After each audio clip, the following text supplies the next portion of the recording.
Badlapur Karjat Asangaon Kasara railway प्रवास आता सुसाट होणार आहे।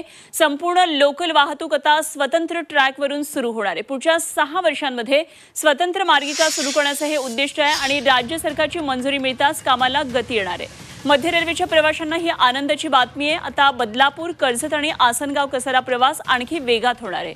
मुंबई अर्बन ट्रान्सपोर्ट प्रोजेक्टच्या 3 बट टप्प्यामध्ये बदलापूर कर्जत आसनगाव कसारा आणि पनवेल वसई दरम्यान लोकलच्या स्वतंत्र मार्गिकांचं काम केले जाणार आहे। राज्य सरकारची मंजुरी मिळताच या कामाला गती मिळणार आहे। येत्या 6 वर्षात हे काम पूर्ण होऊन संपूर्ण लोकल वाहतूक ही स्वतंत्र ट्रॅकवर धावण्याची चिन्ह आहेत आणि MUTP 3 प्रकल्पांतर्गत बदलापूर ते कर्जत दरम्यान तिसरी आणि चौथी मार्गिका तसंच आसनगाव ते कसारा दरम्यान चौथ्या मार्गिकेचं काम केलं जाणार आहे। या मार्गिकांचं काम 3 ते 4 वर्षांमध्ये पूर्ण करण्याचं उद्दिष्ट आहे। पनवेल वसई दरम्यान स्वतंत्र लोकल मार्गिकेचं काम करण्यात येणार आहे। यासाठी 5 ते 6 वर्षे लागण्याचा अंदाज आहे। या प्रकल्पासाठी जवळपास 14,000 कोटींचा खर्च येणार आहे। केंद्र आणि राज्य सरकार यासाठी 50-50% खर्चाचा भार उचलणार आहे।